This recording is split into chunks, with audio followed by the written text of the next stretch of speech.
Hi, I am Pact. I endorse the self-driving car. But I cannot say that I endorse self-driving cars that have turned to evil. Tonight's story, we take a deeper look into AI or ghost or some shit. I think that it was based in like COVID times because people are wearing masks and that type of shit. The name of this story is Racist Teslas by Montsho Shelby. Dante and April sat at the police impound lot waiting room across from each other, yet oblivious to each other's presence, which was par for the course in this modern day. No one had time for anyone unless they existed in the confines of their phones. A beleaguered little policeman came out from behind a desk. He weakly called out Dante's name, then April's, as if they had came as a couple. They both stood up, uncertain why they were being paired together. The little policeman waved them in simultaneously. They both ventured behind the desk, then outside to the mystical land of forbidden and forgotten vehicles. The dispassionate cop stopped next to two cars that were facing each other like prize fighters during weigh-ins, poised and ready for gladiatorial combat. One vehicle was a powder blue Impala with wheels so massive one wouldn't have been surprised to see them on a monster truck. The front grille was bent like shattered teeth in a barroom brawl. Dante ran to his car like it were an injured friend. He rubbed his hands on the thick metal bumper like one would a child who had an oopsie.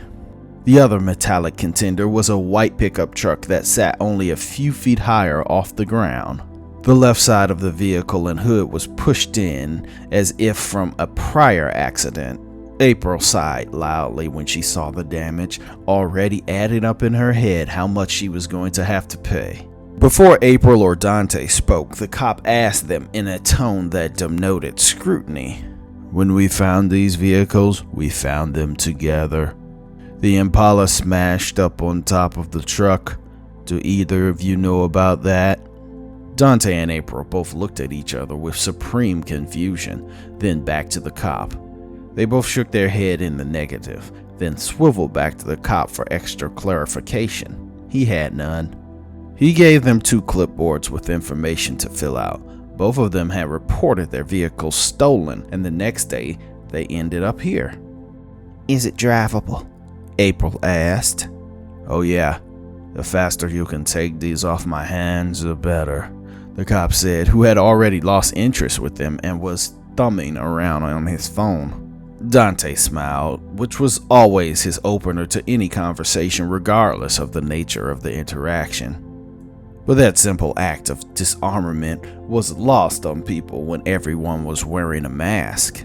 As a black man, he never wanted to come off as overly aggressive, especially when he was addressing a white woman. "It's almost like our cars got into a little demolition derby." April turned and looked to Dante. She heard what he said, but it felt so off the wall she needed to hear it again. "Huh?" "Yeah, I said it seems like our cars went through a little demolition derby." "Oh, yeah," April said while continuing to fill out her info. Then it hit her like lightning. She was being addressed, and that was a conversation starter. April apologized at her lack of response immediately. Being in quarantine so long, she guessed she forgot how to socialize. "Kids more than likely. Stupid ass kids." "Then ain't we just saying kids then?" Dante said with a chuckle. "Kids are so vital to our survival as a species, but dumb as baboons." April's face went whiter than usual, as if she done fucked up somehow. She heard somewhere you never mention monkeys to black people. That was low-key racism.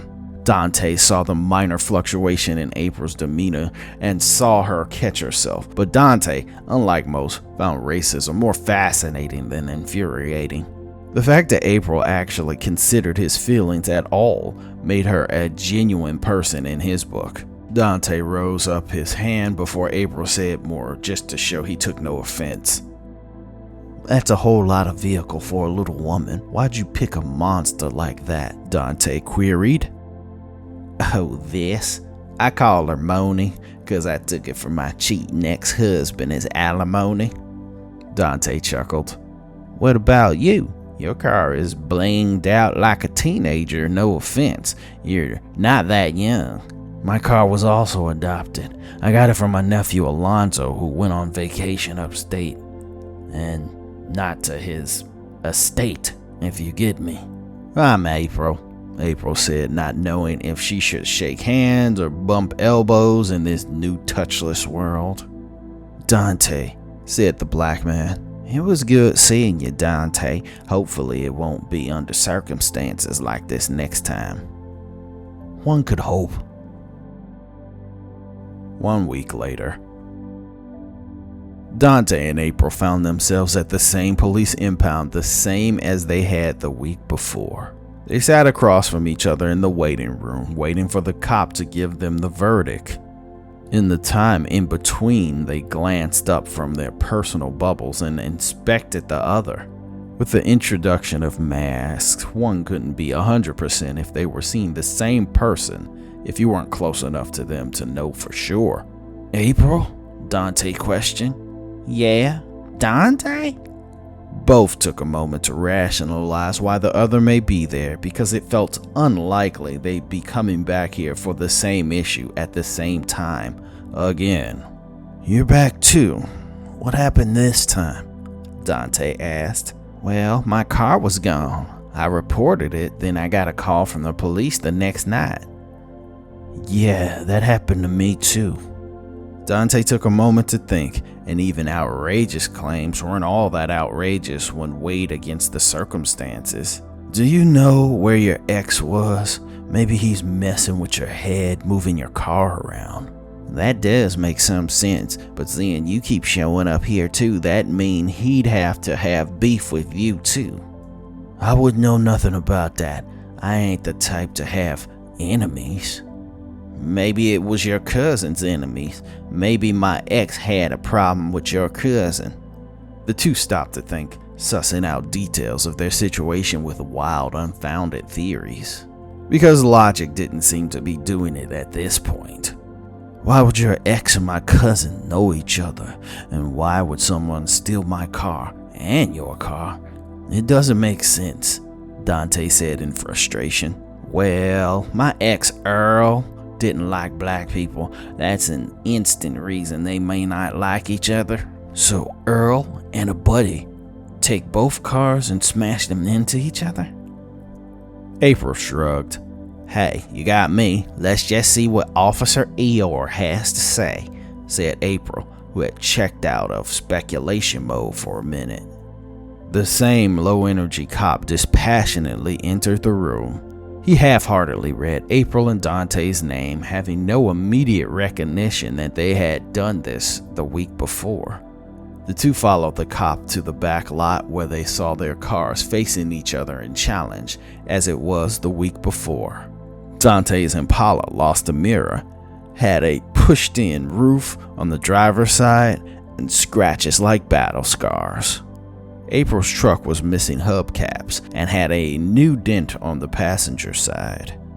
The cop looked to the two and seemed to have some glimmer of recognition.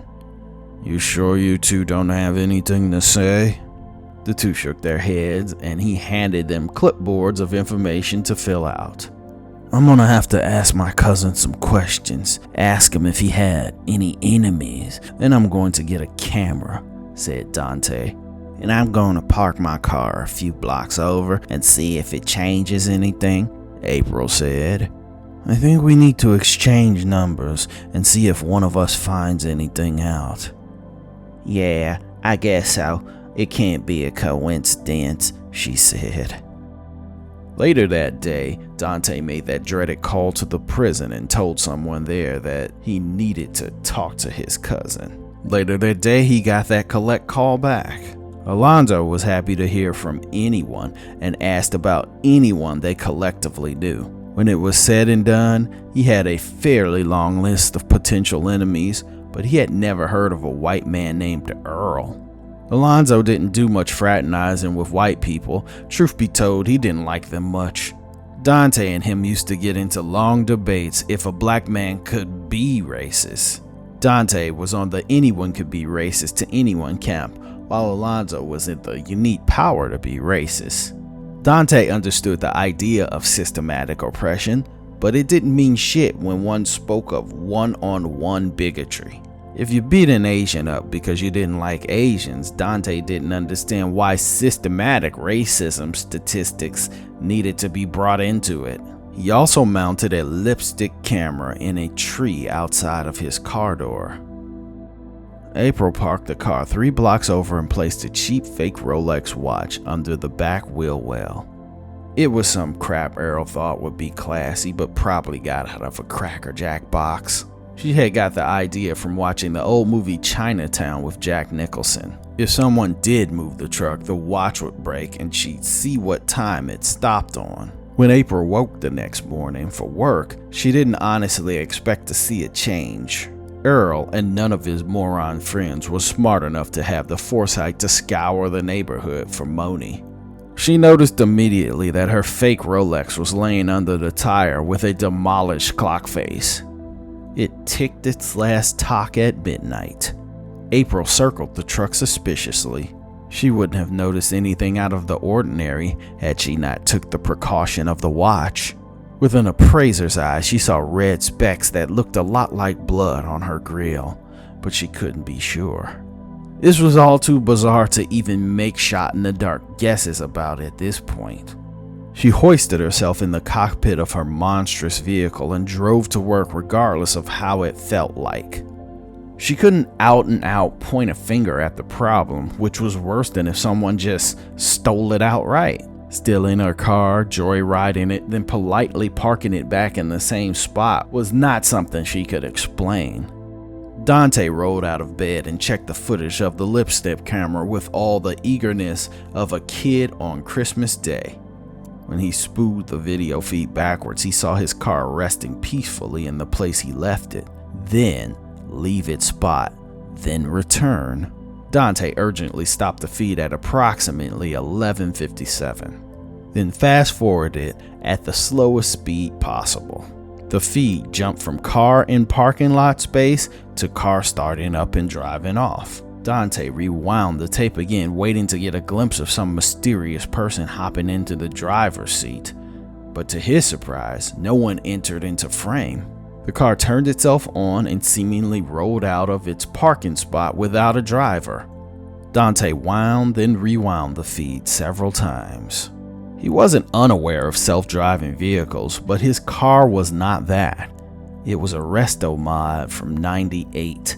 It still had a CD player and didn't even have electronic locks on the door. What he was seeing was impossible to his mind. He was watching it unfold before his eyes, and he still didn't believe it. He fast-forwarded the feed and watched the car driverlessly navigate itself back into its parking spot and power down. Dante called off work immediately. He went out to his car and drove it to his mechanic. He didn't do anything that day but watch Rodney get into the guts of the Impala. He watched him search every wheel well, every spark plug. As far as his mechanic was concerned, it was just a well-made but otherwise simple modded vehicle. It didn't have hidden cameras or remotes that would imply it had the capability of doing what he had seen it do. Dante sat on this information most of the day until he had to call up April to see what was the deal with her truck. April was on a lunch break in the hospital cafeteria when she got the call from Dante, and it started off apologetically. Calling a stranger a strange white woman, Dante was nervous for more reasons than just being called crazy. "Did your car do anything odd last night?" Dante said, fishing for clues. It did. I think someone moved it about midnight, and there was blood on the grill. Blood? Only one type of blood," April said dryly. "Well, what happened to my car was so out there. You know what? Let me send you the video." April would have been leery opening a man's mystery video. If it were Earl, it would have no doubt been his dick. But Dante was so earnest in his sincerity, she didn't believe he was that manner of pervert. She watched Dante's driverless car pull off, time-stamped at midnight, then return itself about 1:23 a.m. If April wasn't going through the exact same situation, she would have instantly dismissed it as bullshit or even a self-driving car. I'm legitimately freaked out. I am too. You're the only one I told about this. Yeah, who could you tell, right? I doubt our city has an X-Files division. What do we do here? I have an idea, but I want to see if you have one first. I'd say we put both cars together, then watch and see what they do. Wow, that was exactly what I was thinking. When do you want to do it? Is there anything wrong with tonight? Not that I can see, Dante said. Dante and April sat in the parking lot of a mall sipping shakes through a straw. Just a few short months ago, the movie theater portion of this place would have produced bystanders ever so often. But now this monument to capitalism and American excess was a barren ghost town at 11:50 on a weekday. They parked both vehicles facing each other, then posted up by a bench closer to the mall's entrance. Neither of them sat down, but if nothing happened, they may just change their minds on it. We must be stir crazy if we're so bored we'd watch our cars to see if they'll come to life, said April. I don't think we can rule out the effects of 8 straight months of watching Netflix, Dante said through his mask. What if nothing happens? Do you realize how stupid we'd look out here? April said. Ain't nothing but you, me, and all outdoors out here. So if you look like a fool, we look like fools. Dante's voice took on a somewhat serious tone. I'm surprised you agreed to meet me. Why? Black man alone in a pandemic? I don't see that sort of thing. That was my ex's hang-up, not mine. Hate's too heavy for me to hold on to. Besides, I thought you were cute. If Dante wasn't wearing a mask, she'd seen him smiling, but she more than likely knew. A moment went past and Dante had just said the first thing that popped into his mind to drain the awkwardness out of the air. Why don't more people wear book bags? When you think about it, most people only use them when they're in high school. Don't make it weird. I wasn't proposing. I'm just saying you're not unpleasant, April said, noticing the social deflection. Dante took an exploratory glance at his phone, and it was 11:55. Thanks. You're not so bad yourself. The two put their eyes back on their vehicles only to see a mall security jeep pull up. The windows rolled down and a woman, who looked like she had muscles even through her coat, popped her head out. Okay, people, move along. This ain't no place for date night, she said. It's not like that, Dante protested. I don't care what it's like, homeboy. Mall's closed. Homeboy, April said as if she took offense. The guard was a white woman who dropped some urban patois to prove some sort of point. It's okay, Dante said, seeing April was prepared to make that turn of a phrase into war. I don't think it is. April began to ramble on with her words quickly turning into background noise. Dante completely zoned out when he saw the headlights of his car turn on. He thought he heard April say something about MLK and Selma, but he had missed too much of the plot to understand the context. Moni's lights turned on suddenly, then the engine sparked and revved as if someone stepped on the gas threateningly. April and the security guard completely dropped the social white knighting sparring match. Are those your vehicles? The guard said to either April or Dante. I thought it was, Dante said with true confusion. Both cars began to rev in anticipation. If they had a voice, both would surely be barking threats of warning at the other. Moni began blaring hardcore death metal through its speakers. And not to be outdone, Dante's Impala retaliated with the loudest, angriest rap from the late 80s. Are you doing this? The guard shouted over the distracting soup of blended sounds. No, April yelled.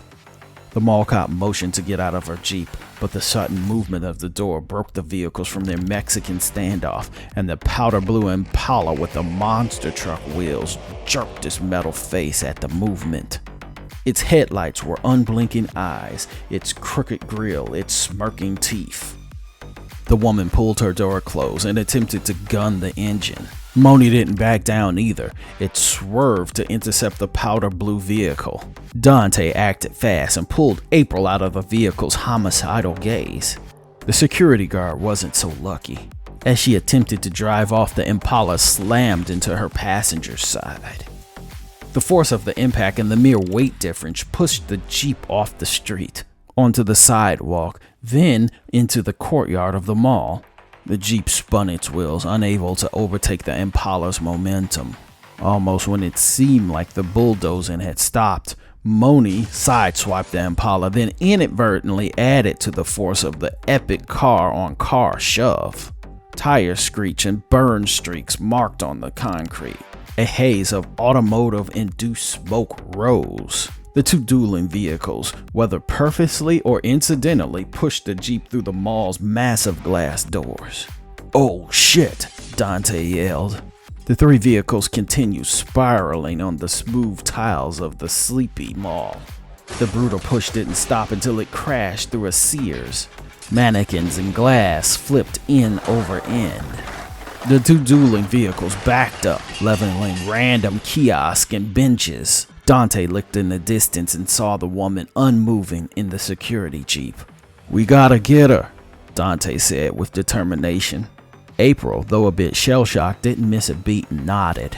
The two ran into the mall towards the inert vehicle. The two cars slammed into each other, butting horns like rams on a mountain. Dante quickly but cautiously navigated the glass and saw the woman knocked out. Blood rolled down from an unseen head wound. April kept her eyes locked on Moni and Impala. She could see them slamming into each other, screeching their wheels in that awful combat squeal not 5 stores down. Dante opened the security guard's door, and as he reached for her, the airbags violently deployed. The pop woke the woman up suddenly. She went for her taser, not knowing what was happening. Dante quickly grabbed her hand. Though she was a woman, she proved very difficult to hold.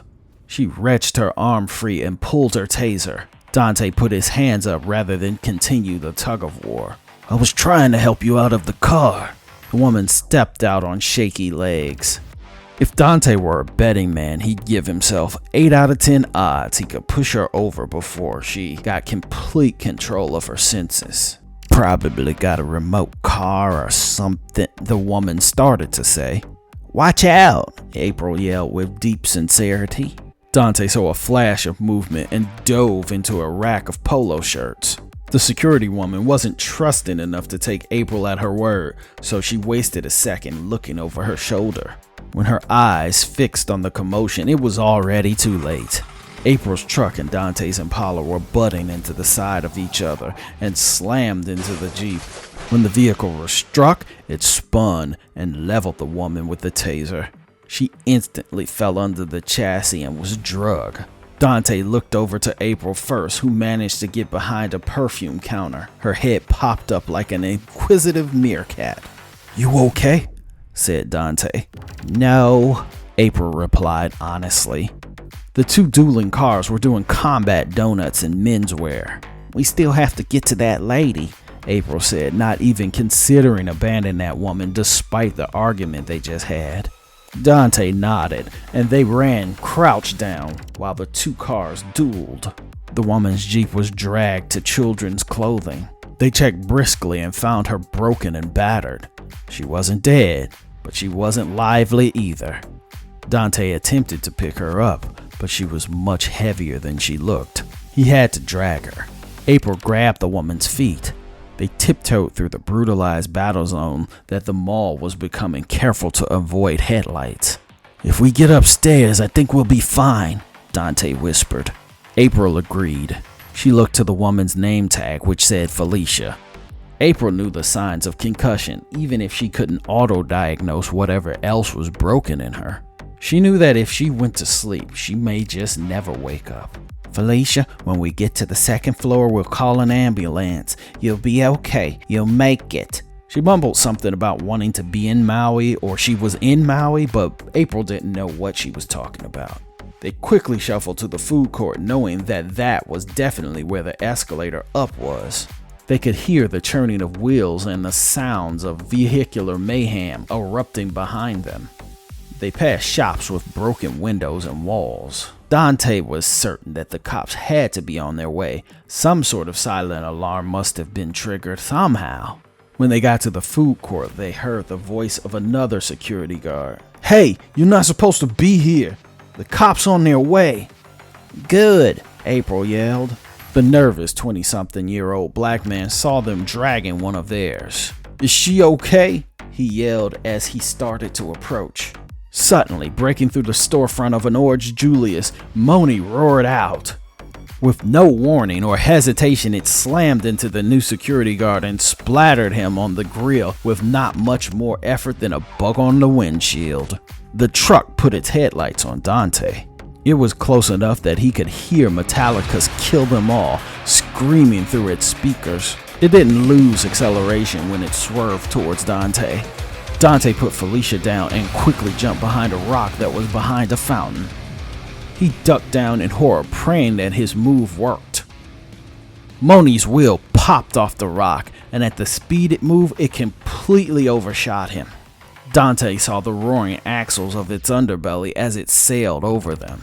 When he looked over, April was dragging Felicia to the escalator, but his Impala was bearing down on them relentlessly. "Hey!" Dante yelled to distract the powder blue hell beast. He was technically closer, but it showed no interest in him whatsoever. April watched the headlights close in on them as she dragged Felicia as fast as she could. She wouldn't be able to make it, but she couldn't conceive of leaving her. In fact, the thought never crossed her mind. She had 10 steps to the escalator, 8 if she built up a little speed. But dragging Felicia those 10 steps may well be a half a block. The lights bore down on her. They were so bright she could see nothing else. April harnessed its strength, reserved only for mothers when their child were in danger, and hoisted Felicia over her shoulder in one scoop. She could feel the displacement of wind because the car was so close. She took 3 steps and dove with Felicia over her shoulder. The tiny mechanical teeth of the escalator biting into her skin was a price worth paying when weighed against certain death. The Impala's rage didn't relent. Its momentum wouldn't allow it to stop. April watched in horror as the unchecked monster bore its full weight on top of her. She expected to be dead, but the Impala didn't hit her. It just hit the escalator and rolled on top of her, unable to drop its wheel in the proper groove to roll over them. April saw the creature's massive axles turning, laying awkwardly on the inactive escalator. The Impala overshot the first bump, and its wildly spinning back wheel bounced low, ripping April's shirt and tearing her skin. Flesh sizzled from the briefest contact. She didn't think of herself for a moment. She didn't even cry out. She just yanked Felicia's body out of the way of the whirling wheel. It awkwardly sputtered up the stairs, halfway like a train slightly off track. Dante saw Moni turning around and ran to the other side of the lifeless escalator. He ran next to his car that was in the process of hitting reverse. He figured he didn't have the turn radius to hit him if he tried. He sidled up next to his rambunctious vehicle and yelled over the stereo, which was blaring "Cave Bitch" by Ice Cube.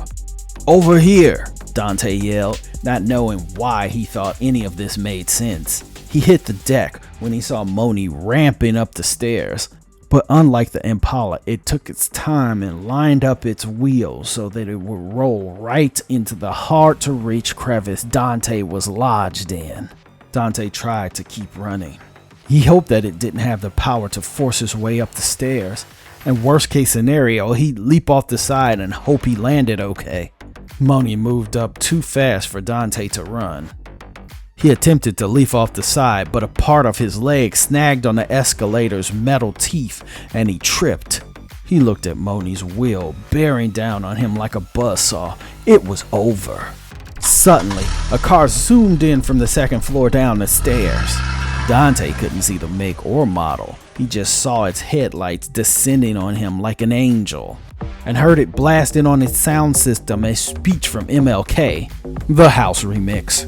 It perfectly slid down the sleeping escalator like it were a roller coaster and slammed into Moni right before it ripped Dante's face off. The Impala crashed over the side and fell down. Moni rolled down as well. Dante and April rose the second that they could and finished helping Felicia up to the second floor. The two of them looked down to see the mystery car was driving off, but the Impala and truck continued slamming into one another. Dante and April looked at each other, then back to the cars, as if they were watching metal dinosaurs in Jurassic Park. In the moment, neither Dante or April had time to rationalize what happened. The police came shortly after they had nearly been crushed, but like animals sensing danger, both their cars drove off. They later found out that Officer Felicia Barnes had severe spinal injuries and she may never walk again.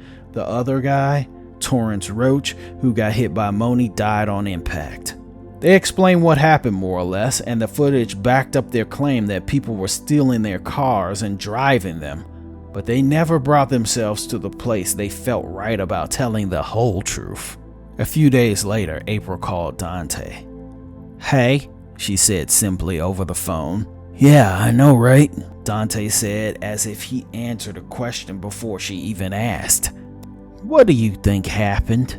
April asked. "I don't even know, but did you hear the Tesla that was going to be raffled off disappeared that night? It must have saved us then, right?" "Yeah, that's my guess." Dante took a long moment on the phone before speaking. "Your truck only went for me and the other brother that died, and my Impala only went for you and Felicia." "Yeah."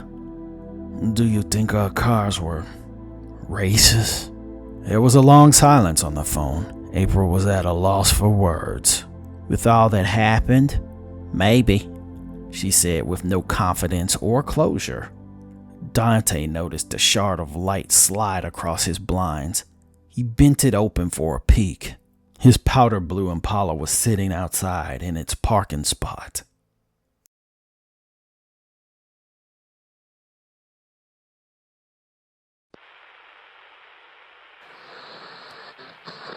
What a tale, but we've got no answers. I want to know if those were AIs or ghosts. A lot of programmers will talk about, is AI nurtured or natured? Or were those AIs evil to begin with?